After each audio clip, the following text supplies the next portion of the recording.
Plastic ಸೇವಿಸಿ ಹಸುವೊಂದು ಸಾವನ್ನಪ್ಪಿರುವ ಘಟನೆ ಚಿಕ್ಕಮಗಳೂರಿನ ಉಪ್ಪಳ್ಳಿ ಬಳಿ ನಡೆದಿದೆ. ಇಂದು ಮಧ್ಯಾಹ್ನ 12 ಗಂಟೆ ಸುಮಾರಿಗೆ ಪ್ಲಾಸ್ಟಿಕ್ ಸೇವಿಸಿದ ಹಸು ನೆಲದಲ್ಲಿ ಬಿದ್ದು ನರಳಾಡುತ್ತಿದ್ದು, ಅದೇ ರಸ್ತೆಯಲ್ಲಿ ಹೋಗುತ್ತಿದ್ದ ಕರ್ನಾಟಕ ರಕ್ಷಣೆ ವೇದಿಕೆ ತಾಲೂಕು ಅಧ್ಯಕ್ಷರಾದ ಪೂರ್ಣಿಮಾ ಅವರು ನರಳಾಡುತ್ತಿದ್ದ ಹಸುವನ್ನ ನೋಡಿ ಗಾಡಿ ನಿಲ್ಲಿಸಿ ನಗರಸಭೆ ಅಧಿಕಾರಿಗಳಿಗೆ ಫೋನ್ ಕರೆ ಮಾಡಿದಾಗ, ನಗರಸಭೆಯವರು ಇಂದು ನಮಗೆ ಮೀಟಿಂಗ್ ಇದೆ, ನಾವು ಎಲ್ಲರೂ ಬ್ಯುಸಿ ಇದ್ದೇವೆ, ಮಧ್ಯಾಹ್ನದ ನಂತರ ಬರುತ್ತೇವೆ ಎಂದು ಉಡಾಫೆ ಉತ್ತರ ನೀಡಿದ್ದಾರೆ. ಗೋಶಾಲೆ ಸದಸ್ಯರಾದ ಸೋಮಣ್ಣ ಅವರಿಗೆ ಕರೆ ಮಾಡಿ ಪಿಕಪ್ ವಾಹನದಲ್ಲಿ ಜಿಲ್ಲಾ ಪಶುಪಾಲನಾ ಕೇಂದ್ರಕ್ಕೆ ಕರೆತಂದು ಚಿಕಿತ್ಸೆ ಕೊಡಿಸಿದ್ದು, ಚಿಕಿತ್ಸೆ ಫಲಕಾರಿಯಾಗದೆ ಹಸು ಸಾವನ್ನಪ್ಪಿದೆ.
ಸಾರ್ವಜನಿಕರು ಎಲ್ಲೆಂದರಲ್ಲಿ ಪ್ಲಾಸ್ಟಿಕ್ಗಳನ್ನು ಬಿಸಾಡದೆ ಕಸದ ತೊಟ್ಟಿಗೆ ಹಾಕಬೇಕು.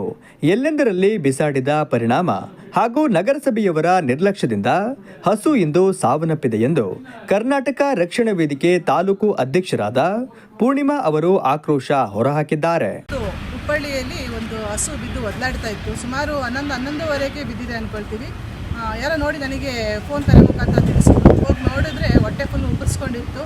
ಬಿಡಾಡಿ ಹಸುಗಳ ಹಾವಳಿ ತುಂಬ ಜಾಸ್ತಿ ಆಗಿದೆ. ಸಂಜೆ ಹೊತ್ತಲ್ಲಿ ನೋಡಿದ್ರೆ ಮಕ್ಕಳು ಕೂಡ ಓಡಾಡೋಕ್ಕಾಗಲ್ಲ, ಬೆಳಗ್ಗೆ ಹೊತ್ತಲ್ಲಿ ಓಡಾಡೋಕ್ಕಾಗಲ್ಲ, ಅಷ್ಟು ಹಸುಗಳು ಹಾವಳಿ ಕೊಡ್ತಾ ಇದೆ. ಅದ್ರ ಮಧ್ಯದಲ್ಲಿ ಏನು ಫಂಕ್ಷನ್ಗಳನ್ನ ಮಾಡ್ತಾರೆ, ಆ ಟೈಮಲ್ಲಿ ಅನ್ನ ಸಾಂಬಾರು ಉಳಿದಿರೋದನ್ನ ಅಷ್ಟನ್ನು ಕುಕ್ಕೆ ಗಟ್ಟಲೆ ತಗೊಬಂದು ರೋಡಿಗೆ ಸುರಿದಿರ್ತಾರೆ. ಅದನ್ನು ತಿಂದು ಕೂಡ ಈ ತಿರಿ ಹೊಟ್ಟೆ ಉಬ್ಬರಿಸ್ಕೊಂಡು ಹಸುಗಳು ಸಾಯೋ ಪರಿಸ್ಥಿತಿಗೆ ಬಂದಿದೆ. ಇವತ್ತು ಕೂಡ ನಾವು ನಗರಸಭೆಗೆ ಫೋನ್ ಮಾಡಿದ್ವಿ, ನಾಗಪುರಿಗೆ ಫೋನ್ ಮಾಡಿದ್ವಿ.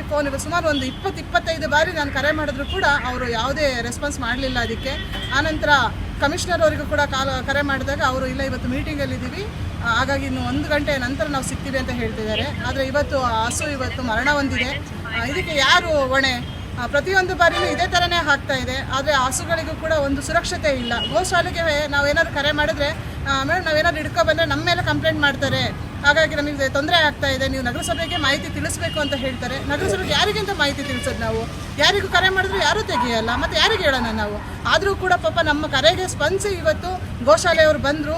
ಅಲ್ಲಿಂದ ನಾವಿಲ್ಲಿ ವೆಟನರಿ ಹಾಸ್ಪಿಟ್ಲಿಗೆ ಹಸುವನ್ನು ಕರೆತಂದು ಇಲ್ಲಿ ಚಿಕಿತ್ಸೆನ ಕೊಡಿಸ್ಬೇಕಾದ್ರೆ ಹಸು ಮರಣ ಹೊಂದಿದೆ. ಈ ಥರ ತುಂಬ ಹಸುಗಳು ಮರಣ ಹೊಂದ್ತಾ ಇದ್ದಾವೆ. ಇವಕ್ಕೆಲ್ಲದಕ್ಕೂ ನಗರಸಭೆನೇ ಹೊಣೆ ಹೊರ್ಕೋಬೇಕು. ಯಾಕೆಂತ ಹೇಳಿದ್ರೆ ಈಗಾಗಲೇ ಒಂದು ಪೇಪರ್ ನ್ಯೂಸನ್ನು ಕೂಡ ಕೊಟ್ಟಿದ್ದಾರೆ.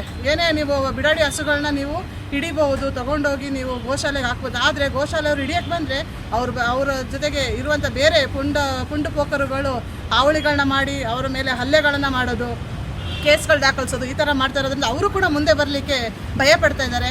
ಇದಕ್ಕೆ ಯಾವುದಾದ್ರು ಒಂದು ಅಂತಿಮವಾದ ನಿರ್ಧಾರವನ್ನು ನಗರಸಭೆ ಕೈಗೊಳ್ಳಬೇಕು.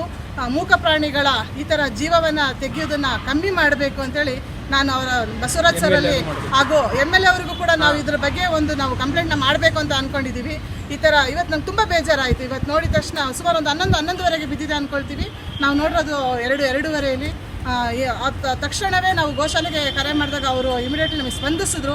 ಅವ್ರಿಗೆ ನಿಜವಾಗ್ಲೂ ಹೃತ್ಪೂರ್ವಕವಾದ ಧನ್ಯವಾದಗಳನ್ನ ಅರ್ಪಿಸ್ತಾ ಇದ್ದೀನಿ. ಆದರೂ ಕೂಡ ಇವತ್ತು ಹಸನ್ನು ನಾವು ಉಳಿಸ್ಕೊಳ್ಳಿಕ್ಕೆ ಆಗಲಿಲ್ಲ.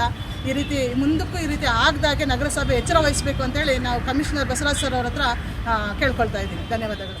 ಏನು ಎಂಕ್ವೈರಿ ಮಾಡ್ತಾ ಇಲ್ಲ ಬಿಡಾಡಿ ದನಗಳನ್ನು ಕ್ರಮ ತಗೊಳ್ಬೇಕು, ಅವ್ರ ಬಗ್ಗೆನೂ ತಗೊಳ್ಬೇಕು, ಬಿಡಾಡಿ ದನದ ಬಗ್ಗೆನೂ ಕ್ರಮ ತಗೊಳ್ಬೇಕು. ಆಮೇಲೆ ಗೋವು ಸೇಲೆಯರಿಗೆ ಫೋನ್ ಮಾಡಿರಿ, ಅವ್ರು ಯಾರೂ ಬರೋದಿಲ್ಲ, ಯಾಕೆಂದ್ರೆ ನಗರಸಭೆಯವರು ಏನು ಅಭ್ಯಾಸ ನಮಗೆ ಕೊಡೋದು ಮಾಹಿತಿ ಕೊಡೋಲ್ಲ ಅಂತ ಹೇಳಿ.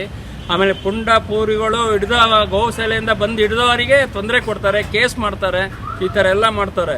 ಇದು ಇಮಿಡಿಯೇಟ್ಲಿ ಕ್ರಮ ತಗೊಳ್ಬೇಕು. ಯಾರು ನಾಗಪ್ಪರು ಎಷ್ಟು ಫೋನ್ ಮಾಡಿರು, ಮಹಿಳೆಯರು ಫೋನ್ ಮಾಡಿರು ಎತ್ತಲ್ಲ, ಪಬ್ಲಿಕರ್ಸ್ ಫೋನ್ ಮಾಡಿರು ಎತ್ತಲ್ಲ ನಾಗಪ್ಪರು.